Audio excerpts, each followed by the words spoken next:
What's going on, SLS? I'm Vince G, the Swole Nerd. What I'm here to talk to y'all about is how to recover from an injury. Of course, every injury is going to be different. So a couple examples of common injuries would be, say, tennis elbow or golfer's elbow. It's when you have a pain anytime you pull on anything. Like say you're doing pull downs, you'll feel it right here or you'll feel it over here. Doesn't matter what arm, of course. It's a form of tendonitis. Tendonitis is damage at a cellular level. So, you know, all those little tendons you have right there, you'll feel it pull against it. That's a very common injury. Another common injury are rotator cuffs. There's multiple ways to get the rotator cuff injury. Some of the common ones are, say, the pec fly machine, where you're going like that. I see a lot of people do it like this, where they have their elbows coming in and they pull it, which will throw out your rotator cuff right there. You should feel the pain right here where your front delt is. The best way to counter that, in my opinion, is to have your arms at a straight angle, like this, slightly bent, going wide, chest up, and bringing it out like that. I feel like that's the best way to counter it, because when you're going like this, you're putting a lot of pressure on your elbow area and your rotator cuff. Another common way of getting it is bench pressing. I've been known to flare out my elbows a lot, which is the exact reason why I don't really care too much for bench pressing, but that's a big factor in it. When you're benching, you want to try and have your elbows in. Try and keep them as in as possible and push it up. I flare them out like that, which puts a lot of that pressure back on the rotator cuff as well. Any kind of benching, dumbbell benching, flat benching, I feel like with dumbbells it's easier, so you don't have to go like that. You can bring it in and push like that instead. Another common injury, which I mentioned first, that I'm recovering from is a knee injury. So one way that I felt like I damaged it was the leg extensions, going way too heavy on that. There's no real reason to go as heavy as I did.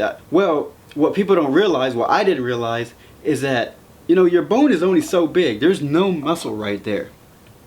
You have your quads, your knee, and then your calves.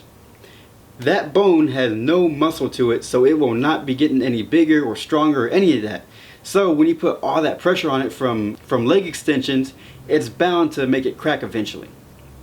Now keep in mind, I got this when I was doing 10 sets of 10. I kept going higher and higher weight every set, and I did 10 sets of them. I feel like that's what really did it for me, is that it got to the point to where it said that was enough. It was just too much. Some of the pain I've been feeling from that is like I mentioned earlier, is limping, not being able to stand on it. It was just excessive hurting.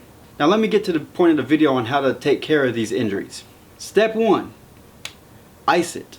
So step 1 to any injury is icing it. Icing it helps relieve the pain and inflammation that you get from the injury and stuff.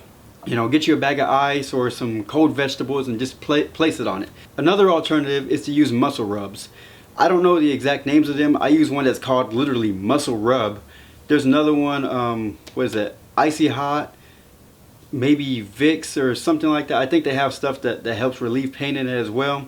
But I personally prefer the muscle rub one. I don't know if anyone else has this problem, but when I lay it on my skin, it burns. Not the regular burn, but it literally burns my skin like a chemical burn, basically. So icy hot does that to me. Muscle rub doesn't. And lastly, the best way to recover from an injury is to take time off. I know nobody wants to hear that, but you have to take time off to let it heal. When I hurt my knee, I couldn't do quads.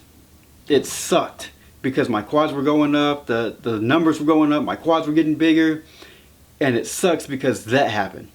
It's been maybe about 3 months now, and I'm finally able to start doing them again.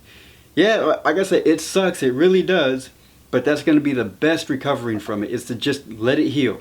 Same thing with the tendonitis in the elbow. That's probably never going to go away. You just have to let it heal. It takes roughly 6 to 8 weeks on, like say, an arm injury, but it could take longer. I've heard anything from 8 to 16, so you never really know. Some ways you can get tendonitis in your arms is the way that you're dumbbell curling. When you curl, try and keep your arms by your side and pick it up like that. Keep it right next to your side, because if you go out like this, I feel like it puts a lot of pressure on the elbow area, and it really pulls and you're straining that. But of course it all depends on how much weight you're using. So that's my advice on on the tendonitis pain is try to correct your form on curling.